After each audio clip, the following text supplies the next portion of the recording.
Hello, and welcome back to Chasing Masculinity. Today, I am joined by Scott Sauls, who is an author and somebody who's built a career equipping leaders to become better.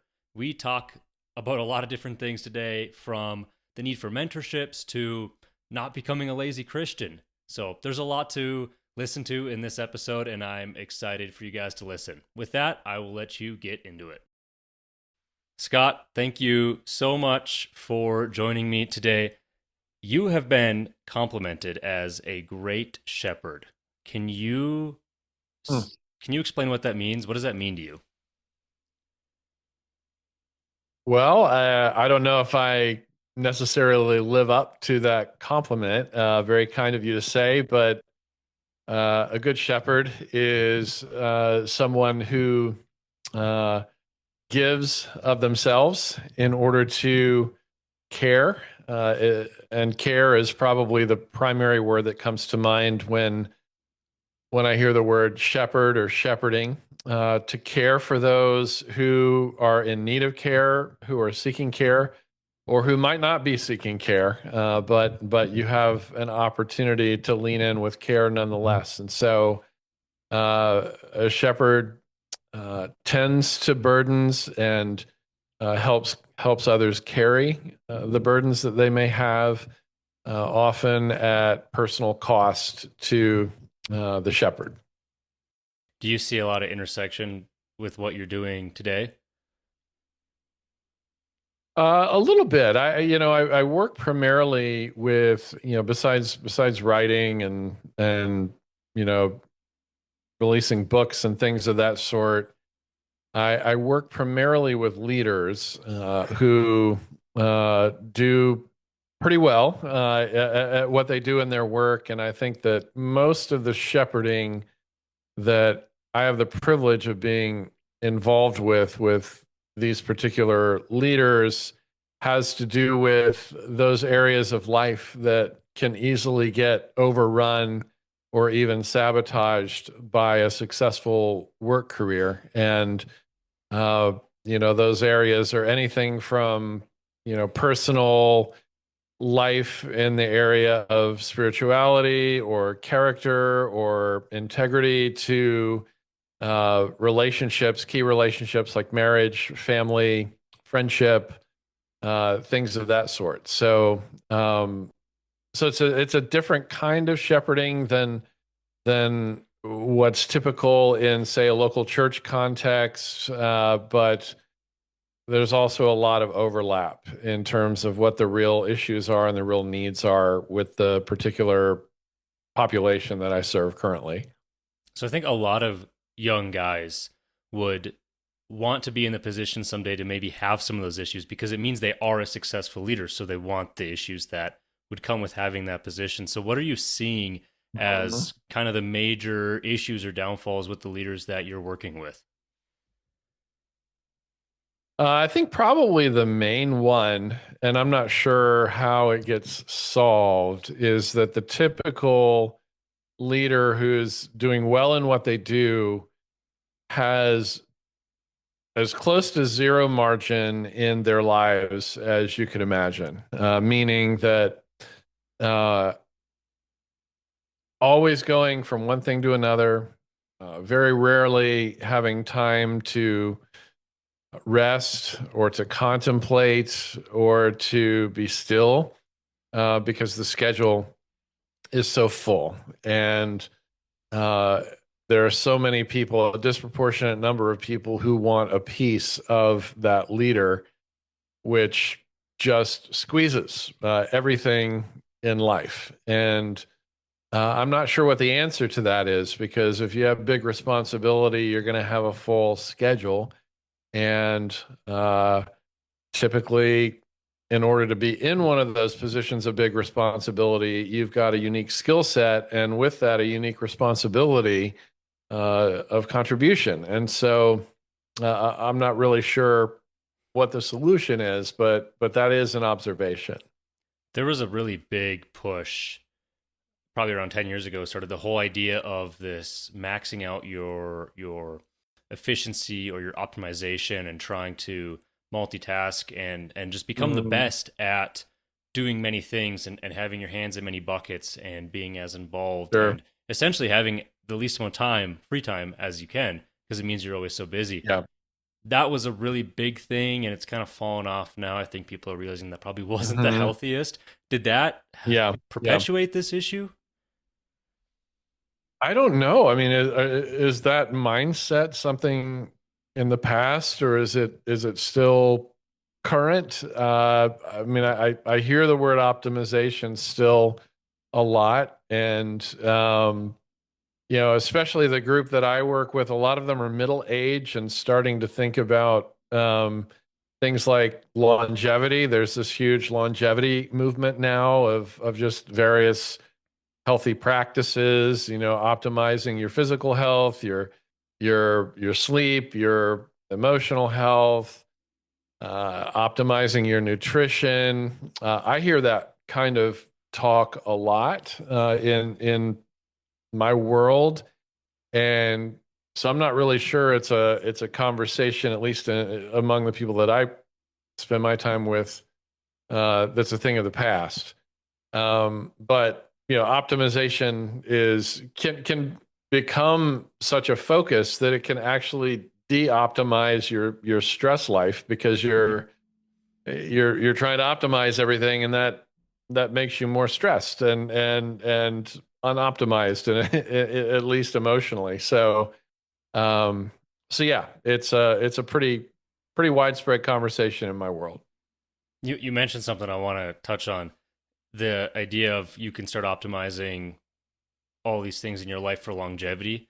Like, I think that's becoming a really big, like, you can optimize your health is a big one. So you want to start um, Mhm. workout regimens and tracking your sleep with an Aura ring or some sort of tracker in your Yeah, steps. And yeah. you got to get red light and sauna and all of the things. Are you seeing, or is the things that are taking up a lot of leaders' time so that they don't have any other free time, is how much of that is actual requirements of the duty for whatever career or path they're in versus maybe more the self-inflicted but longevity focused sort of Hmm. tasks or burdens on their schedule.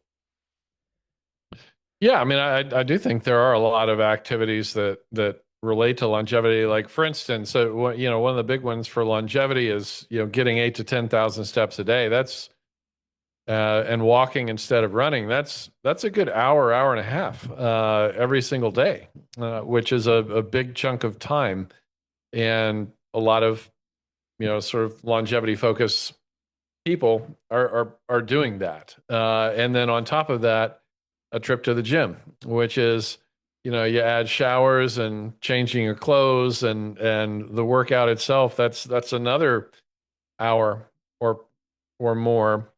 And so you're looking at a couple hours a day just on physical fitness, which feeds into emotional and personal fitness as well. But yeah, I think anybody who's focused on especially health optimization, it's going to take a chunk of time. There's no shortcuts there. So I'm a big proponent of physical fitness and health and Hmm. ensuring that that is a part of your weekly schedule in some capacity. Hmm. Is that something Hmm. that, with you working with people who have too much on their plate, something that you would still recommend, something that's maybe not the fat to be trimmed off? I would. Yes.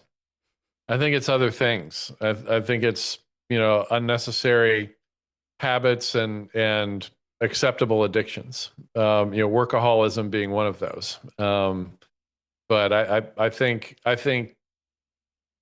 yeah, I think you can also get obsessed about physical fitness and give half of your day to it when you've got all these other commitments that are also important. But I think a good hour and a half a day on average is going to serve you well in every area of life. So you're a dad, and I'm a Hmm. new dad. So how would Congrats. thank you.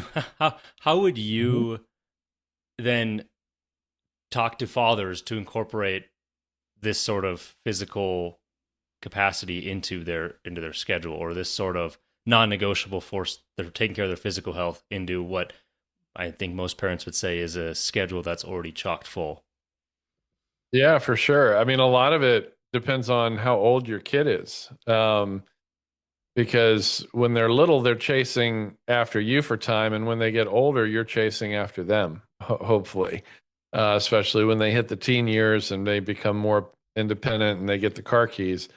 But I think in your stage, if you've just had your first child, it's all about consolidation. You know, your 10,000 steps, you got a stroller in front of you now. Meaning you look for opportunities to do things together as much as possible. And maybe that's maybe that's you giving your wife a 1 hour break by, strolling the kid around the neighborhood so she can get some rest, and some, some alone time. Or maybe it's everybody, going out together as a family, but moving together. So that's one way you can do it. Another is the divide and conquer approach, where a mom and a dad, trade off with time with the kid, and and things of that sort. But typically couples figure out what their rhythms are, and what their schedules are, and how to negotiate, continued movement while bringing the kid along as much as possible. That's what I would say first if the kid's really young. But the older they are, the more you want to think creatively about how you get involved with the activities they're interested in. And so, I got some friends that were never runners, for example, and they became runners as soon as their teenagers started getting interested in cross country, or, running a half marathon. And suddenly, mom or dad became a runner as well, because it was an opportunity to do something together and meaningful with their kid. So, That's really good advice. So I hmm. want to go back in time. You're somebody who says you work with a lot of leaders, successful leaders, and you're equipping them to do more. How did you get into that? What did that background look like to get you to where you are now?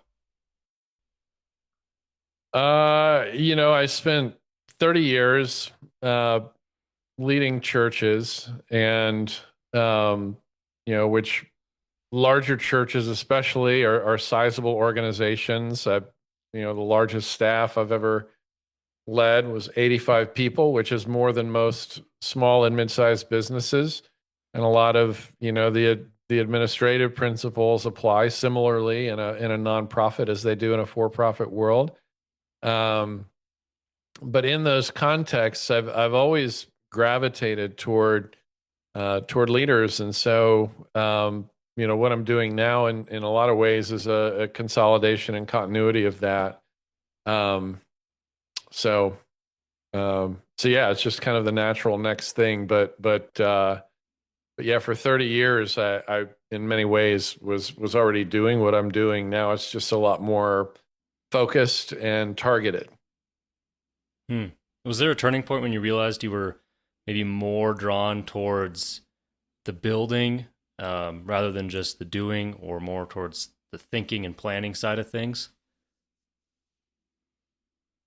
I mean, it's a good question. The first thing that we did out of seminary was start a new church, which is all about building and, kind of employing entrepreneurial leadership skills to pastoring. And then we got involved with another church plant after that, relocated to a different city. So we did it twice, back to back. And then we were invited into a very large church in New York, where it was more maintaining and refining what was already there, to ensure that we were stewarding something that already existed. And then when we moved to Nashville from that place about 14 years ago, again, it was an existing church and an existing community, and my job um, you know, was to lead the building and creating of environments that enabled that community to flourish and grow, and to expand. And so, very different skill sets. I think that I'm probably better suited for taking something that exists and making it more beautiful as opposed to starting from zero. I'm just much more wired as a reformer than I am as a starter in some respects. And yet, what I'm doing right now, we started from scratch. And so, in some ways, I guess I'm being a little bit inconsistent in saying that, but I'm a lot more comfortable. That's probably a better way to say it. I don't know which skill I'm better at, but I'm a lot more comfortable in taking an existing thing and building on it. But so far we've gone where it seems like the Lord is taking us, and it's worked out okay so far. I feel like a lot of people that are doing something similar to you are in the secular world. Do you feel like there's any sort of like head bashing between where you work primarily with churches, or you're a very Christ led man first, and you've worked in the non secular world? Is there contention between those two worlds? I mean, I hope not. I think there's a tremendous opportunity for Christians to enter into, as opposed to separating themselves from the world of work and entrepreneurism and development and building and innovating and creating, and fixing things. I think that it's an incredible opportunity, just the world of work, the world of vocation. We have a basis in biblical theology tracing all the way back to Genesis and also throughout the New Testament, about the work ethic that the scriptures encourage, and also the reason behind the creativity and the restorative impulses that we bring to our work. It's that we worship and we follow a God who's creative and who in the beginning created everything and called it good, and also we worship a savior who came into that world after it was broken and was falling apart because of the fall and because of sin and suffering, and uh, you know inaugurated a mission to make all things new. And so, those impulses I think it gives Christians an unfair advantage that we actually have a reason, an existential, eternal reason to be creative and to be restorative in our work and to do our work with all of our hearts. And one of the applications of that is it's utterly inexcusable to be a lazy Christian in your work. There is no theological basis whatsoever for that. Rest deeply, yes. Take your Sabbath. Have faithful work-life integration that allows for hard work and deep rest and all the rest. But when you're working, do it with all your heart, or on some level, you're betraying your calling. Whatever you're called to. And I love what Martin Luther, the great reformer, once said. He said that the humblest sweeping maid, sweeping for the glory of God, is infused with as much dignity as the greatest preacher in the world. I think that's true, and I think that gives a reason for Christians to believe that there's deep meaning to every kind of work that we're called to.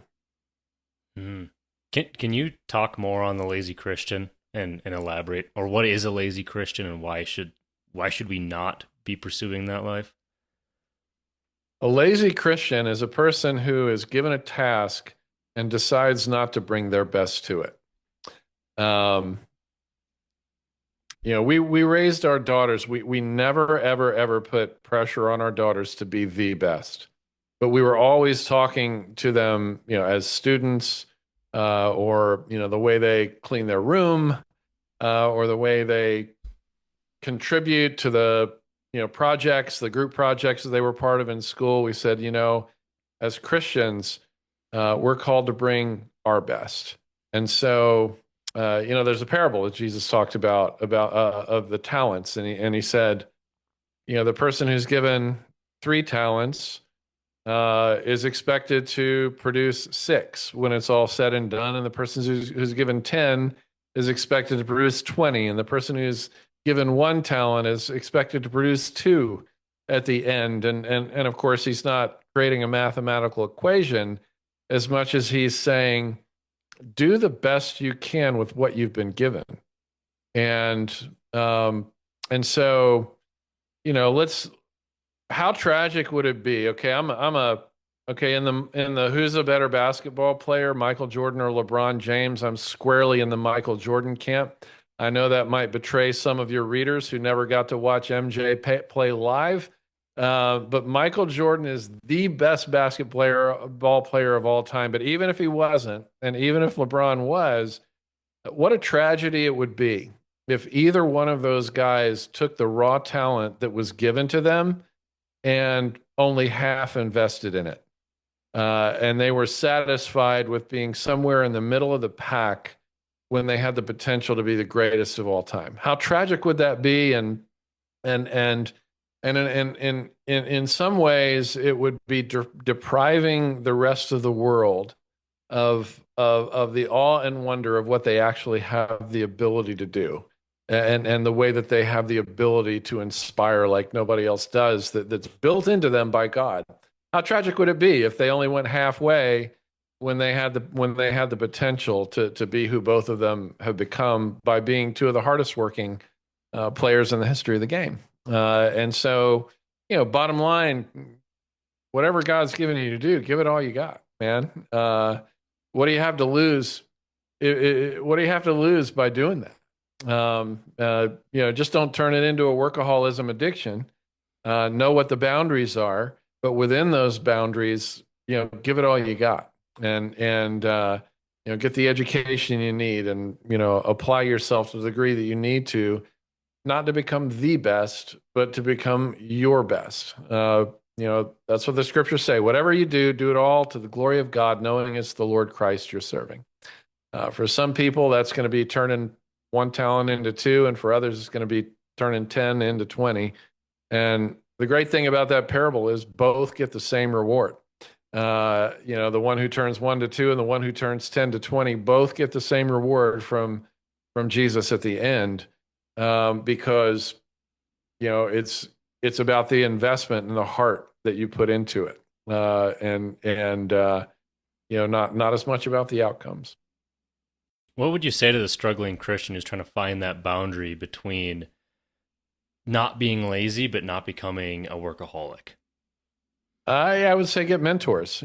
Find somebody that you look up to who's about 10 to 20 years ahead of you, or maybe get two mentors. Maybe get what are you, Gen Z?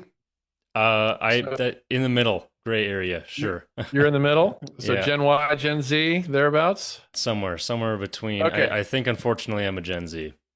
Yeah, so find a Gen Xer and find a baby boomer and ask them that question. What do boundaries look like for you and for your generation? What are the blind spots that you've been made aware of in terms of your work life? If you could go back in time, what would you work harder at? And if you could go back in time, what would you let go of?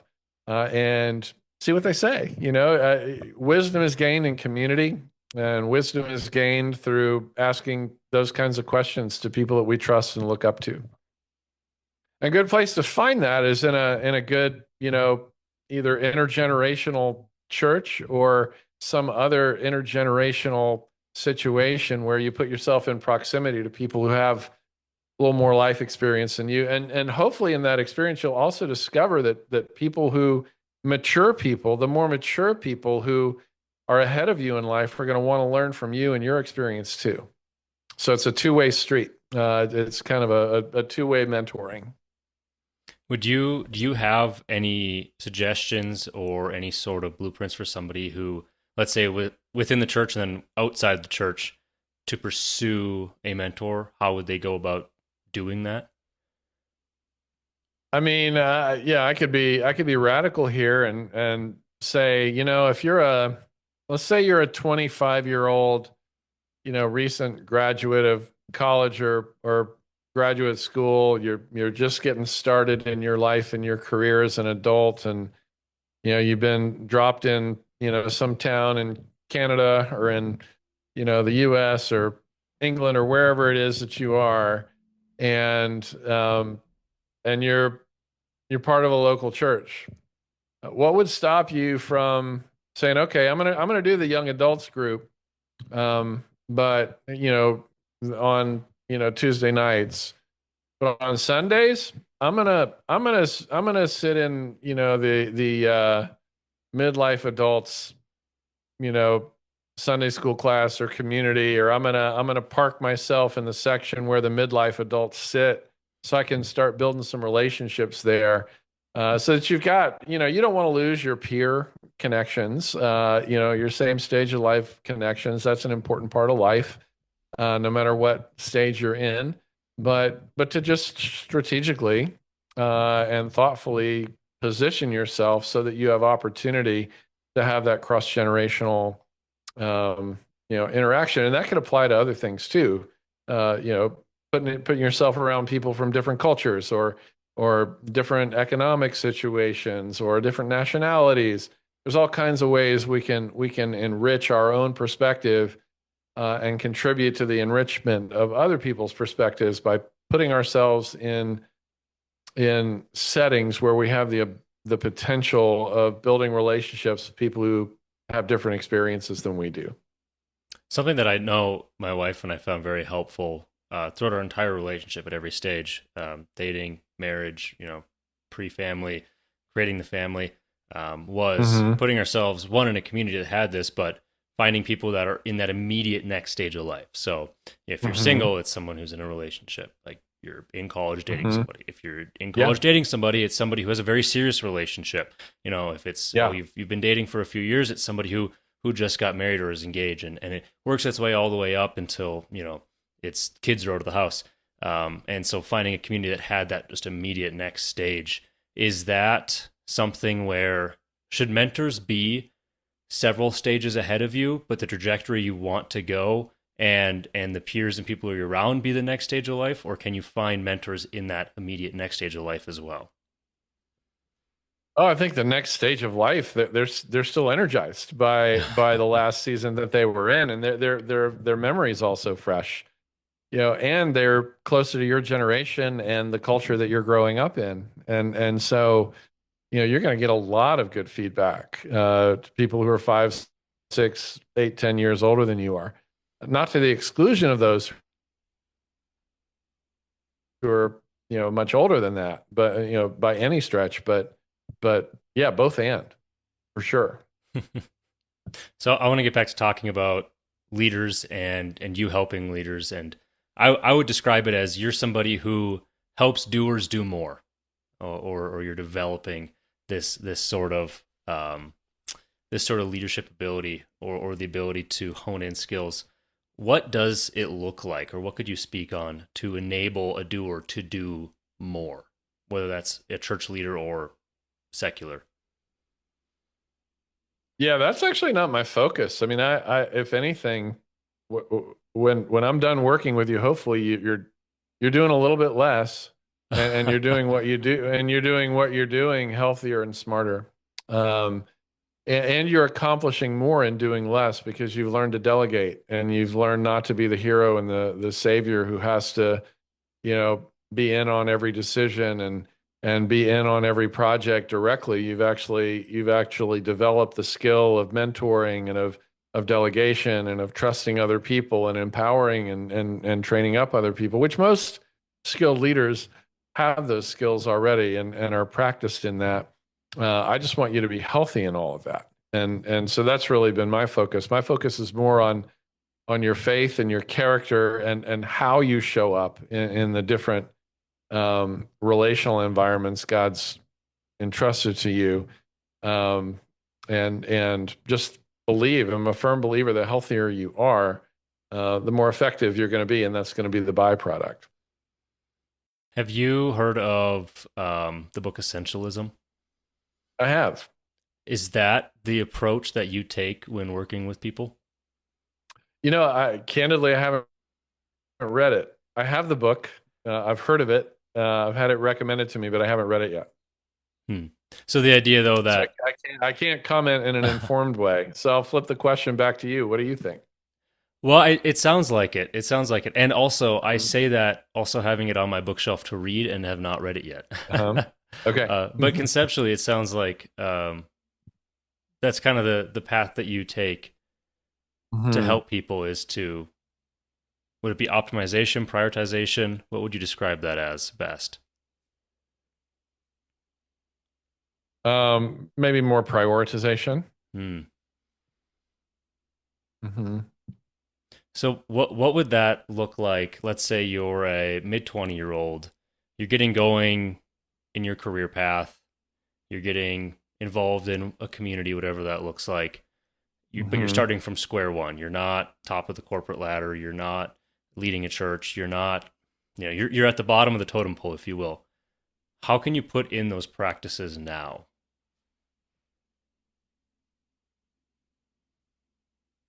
Um, Again, I think just going back to Jesus's parable of the talents and take what you've got and give your best to it. And typically, the people who do that are the ones who get asked up and invited up. Mm, And um, be careful not to wish yourself further along than you've earned the right to be. That would be another one. You know, every now and then have a conversation with, let's say a fresh college graduate, and uh, they don't understand why they don't have their manager's job yet, or why they aren't at their manager's level yet, and don't stop to think that there's actually nobody their age and level of experience that is at their manager's level yet. You got to put in the work. You've got to prove yourself not only capable, but also hardworking at one level before you can expect to be asked up to the next. Um, there's, they talk a lot about participation trophies where, certain parenting philosophies and educational philosophies have shifted.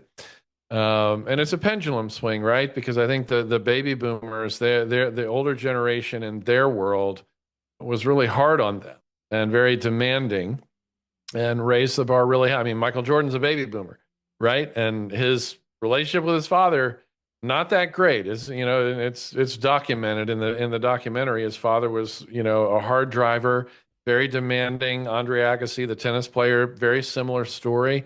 That's not good. But because of that kind of heavy-handed parenting, a couple generations later, the pendulum shifted to a more permissive, soft, non-accountable, no discipline kind of approach. And what you ended up is soft, fragile kids. And then they get out in the workplace and they're utterly shocked that there's this thing called accountability and job expectations. And yeah, if you don't perform what's on your job description, there are actually consequences. And we're certainly not going to pay you more or give you bonuses or promotions if you can't even do your own job description. And sometimes the person on the receiving end of that conversation is shocked because they've been raised up and trained to believe that just by existing, they're entitled to things like promotions and advancement and accolades and pats on the back.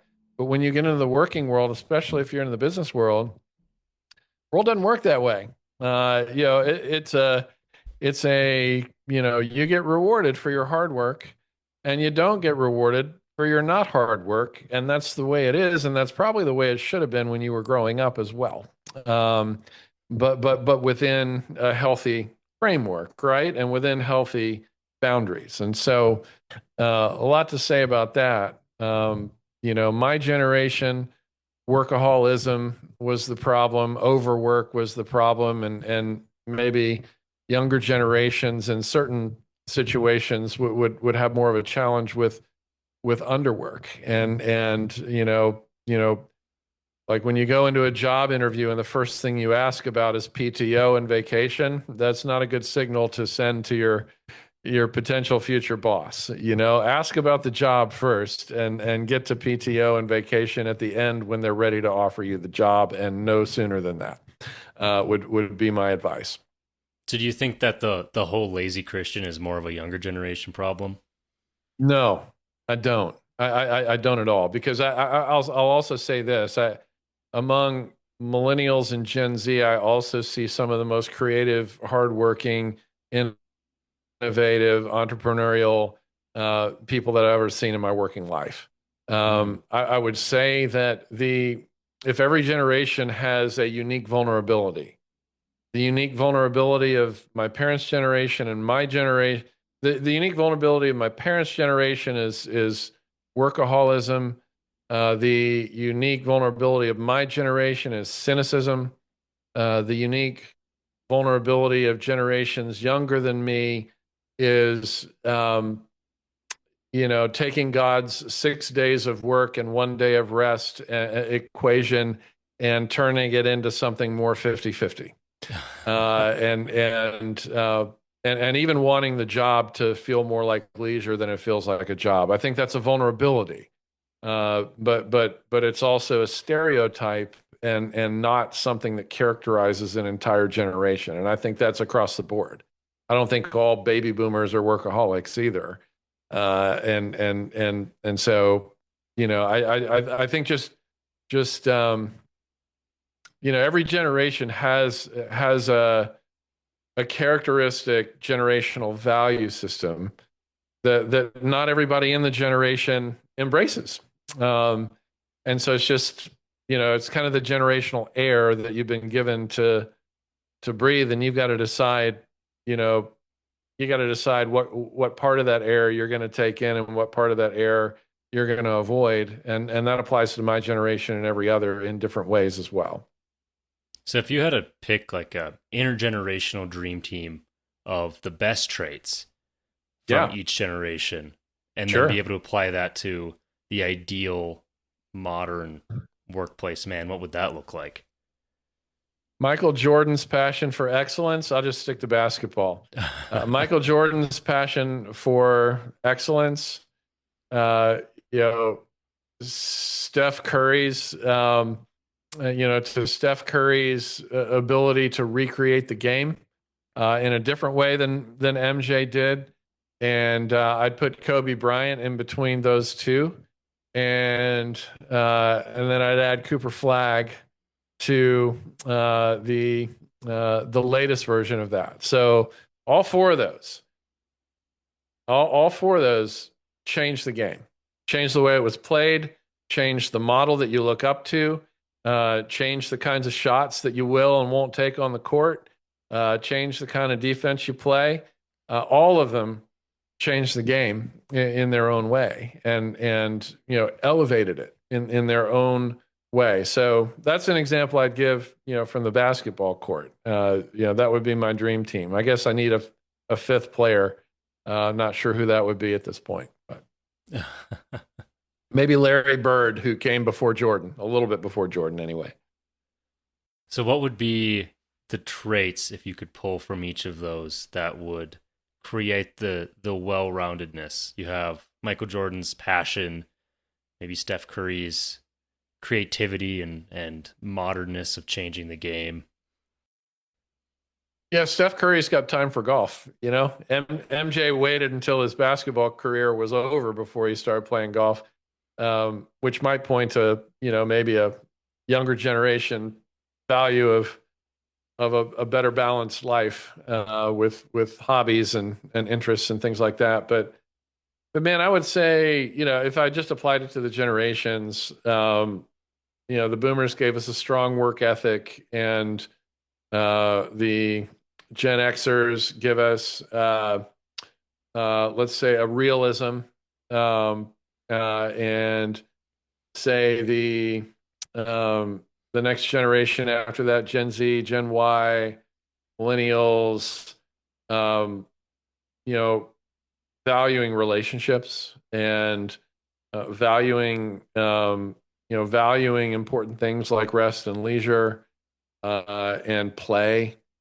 And I think the younger you get, too, creativity. I mean, Mm. just looking at what your typical teenager can do with a MacBook is incredible, and in many ways is more than my generation could do with 20 years of education. It's incredible how much creativity is coming out of an entrepreneurial drive is coming out of younger generation. So I would put all those together, and you got a pretty complete package there. Sounds like great things to learn from mentors from each of those generations too. For sure. Awesome. So I want to move into some rapid fire questions with you, if that's okay. Hmm? What is one habit that builds this action taking?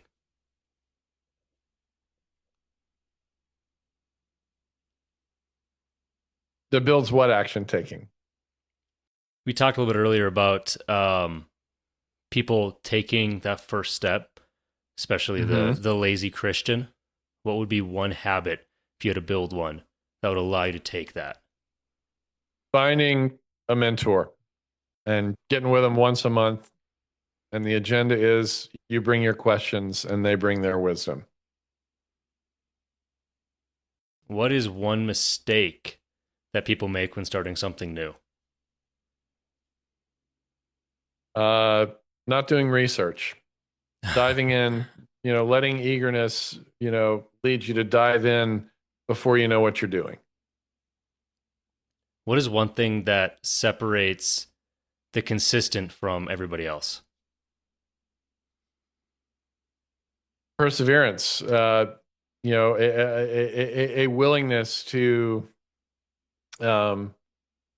push through the down seasons, and to trust that you're part of a process here that ebbs and flows, and not hitting eject the first moment that something gets difficult, and realizing that the difficulties are actually a part of the process that's forming you most.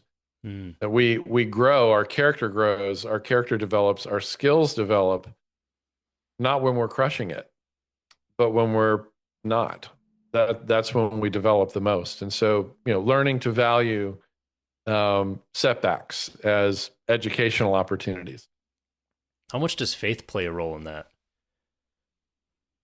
I mean, for a Christian, gratitude when things are going great, and a non-entitled, humble spirit when things are going great, and a spirit of receptivity and learning and curiosity when things are challenging. Mm-hmm. All right, last rapid fire question. What has been your biggest motivator? I mean, since I was about your age, maybe a little bit younger, Colton, Jesus, and wanting to be a good, faithful citizen of the kingdom of God. Living in response to the grace that has been given to me freely. Have you seen that? It's a bit of a side tangent question. Have you seen that develop over the years as you've maybe matured in your faith and matured in your career and adulthood? What's interesting is development as a Christian is like no other kind of development that I've ever seen or experienced, because the more mature a Christian gets, the further they realize they still have to go, and the more unfinished they realize that they are. I mean, the Apostle Paul's a great example. Early in his ministry, he called himself an apostle. Later in his ministry, he called himself the least of the apostles. Later, he called himself the least of all the saints. And at the end of his life, he called himself the chief of sinners. And that's not because Paul's character was getting worse. His character was getting better. But his awareness was also growing of the gap between the holiness and the beauty of Christ and where we are at any stage of our developing unfinished selves before, he takes us home and makes all things new, including us. And so, maturing as a Christian is a curious thing because, the more you mature, the weaker you feel, um, not the stronger. And yet in many ways you are stronger and your character is better. Um, but you still feel that need of needing Christ more and seeing how much further you have to go. Wow. Yeah. Yeah. The weaker you feel, it's because the less reliance you put on yourself and the more you put on Christ, which actually makes Mhm. you stronger.